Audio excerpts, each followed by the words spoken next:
नमस्कार दोस्तों, स्वागत है आपका हिस्ट्री क्रिएटर में। चलिए तो हमने पिछले वीडियो में देख लिया था कि ऋग वैदिककालीन सामाजिक सांस्कृतिक जीवन कैसा था।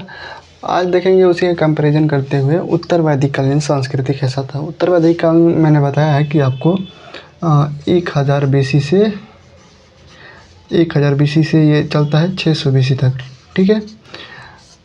तो इसमें देखिए उत्तर वैदिक काल में सांस्कृतिक जीवन में क्या होता है। तो इसमें जितने भी राजनीतिक पक्ष था इसमें भी देखे थे, आर्थिक पक्ष में देखे थे, सामाजिक पक्ष में देखे थे। उसी तरह देखिए यहाँ भी थोड़ा बहुत चेंज आता है सांस्कृतिक पक्ष में। कि सांस्कृतिक पक्ष में क्या चेंज आएगा, तो उद्देश्यों में परिवर्तन हो जाएगा। कुछ देवताओं के उद्देश्यों में परिवर्तन हो जाएगा, लोग थोड़ा सा डेवलपमेंट होंगे, कुछ एडवांस हो जाएंगे। तो कहाँ पे एडवांस हो रहे हैं उसको देखिए। जैसे कि इहलौकिक बताया था ना मैंने कि इहलौकिक मतलब कि इसी लोक में रह के जितनी भी सुख सुविधाएं हैं उसका उपभोग करेंगे। हमें इसी लोक में अमर होने का कोशिश करेंगे कि अमर हो जाएं, ज़्यादा लंबे समय तक जिएँ, सुख सुविधाओं का भोग विलास करें। लेकिन अब इस उत्तर वैदिक काल में देखेंगे ना, तो यहाँ परलोक का आ जाएगा। मतलब कि अब दूसरे लोग का, इस लोग को छोड़ के दूसरे लोग का चिंता करने लगेंगे। दूसरे लोग का जैसे कि अब वहाँ पे ये चिंता करेंगे कि ऐसा कर्म नहीं, ऐसा गलत कर्म करोगे तो नरक में जाओगे, अच्छा कर्म करोगे तो स्वर्ग में जाओगे, ठीक है। तो यहाँ पे अब नरक का, फिर स्वर्ग का, ऐसे ऐसे परलोक की अब कामनाएँ आने लगी हैं। फिर आत्मा का, पुनर्जन्म का, ऐसे ऐसे अब कॉन्सेप्ट यहाँ पे उभरने लगा है, ठीक है। कब? तो उत्तर वैदिक काल में। देवताओं की स्थिति क्या है? तो जो प्रजापति हैं, प्रजापति अब एक नया देवता उभरेंगे। और ये प्रजापति जैसे मैंने उत्तर ऋग वैदिक काल में बताया था कि इंद्र ज़्यादा इम्पोर्टेंट थे, तो उसी तरह यहाँ प्रजापति अब ज़्यादा इम्पोर्टेंट हो जाएंगे। प्रजापति को अब ब्रह्मा की तरह बताया जाएगा कि ये सृजन करता है हमारे समाज का, हमारे जितने भी यहाँ पे उत्तर वैदिक कालीन संस्कृति है इसके समाज के सृजन करता है। कौन है? तो प्रजापति हैं। रुद्र देवता अब पशुओं के देवता और क्रोध के देवता हो गए, ठीक है। वहाँ पे बताए थे कि क्रोध की देवी मनु थी, यहाँ पे क्रोध के देवता कौन हो गए? तो रुद्र हो गए। विष्णु जी का यहाँ पे मिलता है कि विष्णु पालन और पालक हो, पालक मतलब कि ये पालनहार हैं, संरक्षण है।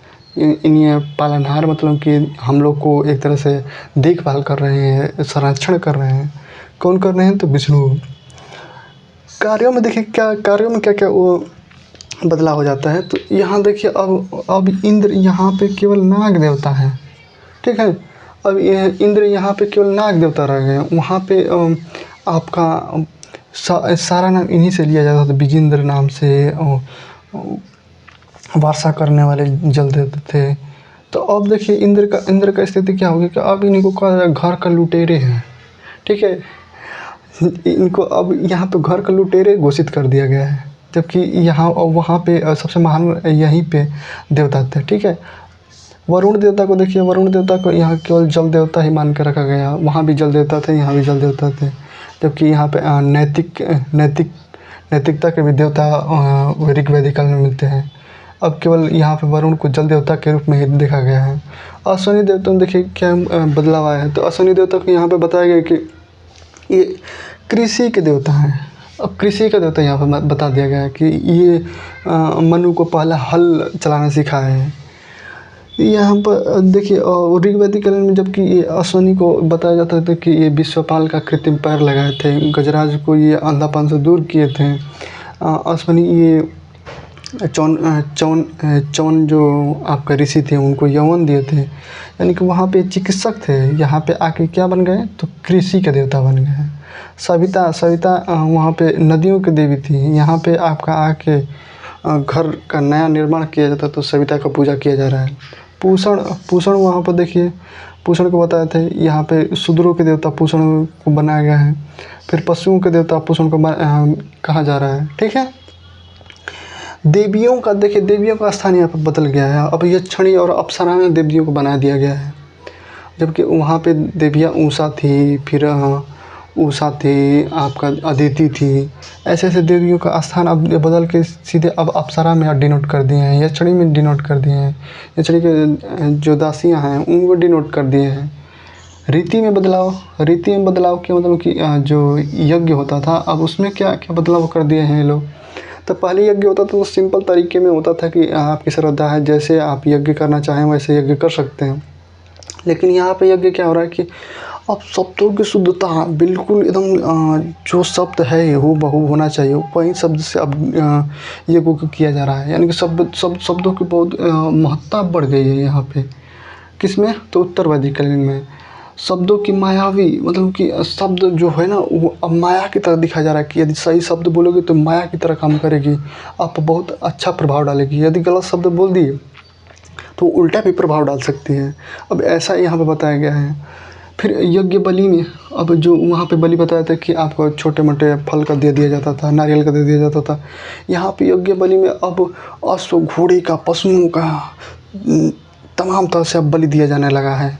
ठीक है, यहाँ पे इतना पशुओं का बलि दिया जाने लगा कि व्यापारी लोग भी परेशान हो गए हैं कि सारे पशुओं को काट दे रहे हैं इसी में बलि देने की वजह से। आर्थिक हित, अब ये कहा गया कि जो ज़्यादा ही बलि देगा उससे और ही ज़्यादा देवता खुश होंगे। तो जो गरीब हैं वो अब यज्ञ ही नहीं करा पा रहे हैं, जो अमीर है वही यज्ञ करा पा रहे हैं। तो आर्थिक रूप से देखेंगे तो वहीं जो साधनों से संपन्न है, जिसके पास ज़्यादा गाय हैं, बैल है, भैंस है, मुर्गा मुर्गी है, तो वो ज़्यादा यज्ञ में बलि देगा तो उससे ज़्यादा राजा खुश या ये क्या बोलते हैं यज्ञ में खुश हो जाएंगे। ऐसे अब कंसेप्ट चल रहा है कि यज्ञ में देवता ज़्यादा खुश हो जाएंगे ज़्यादा बलि दोगे तो एक तरह से आर्थिक हित भी यहाँ पर देखा जा रहा है। फिर समुद्र पार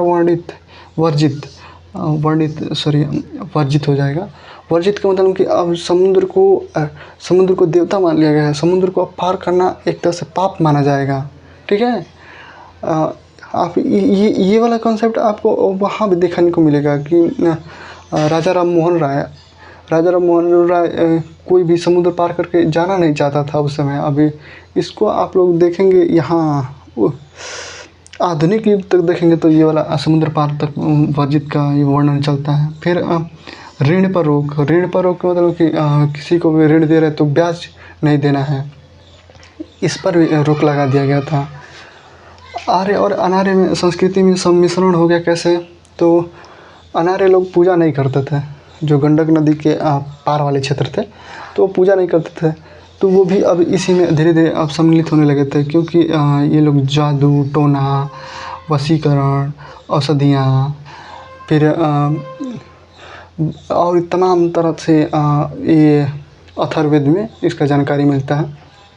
तमाम तरह से एक तरह से भूत पिशाच दैत्य ये सब इसी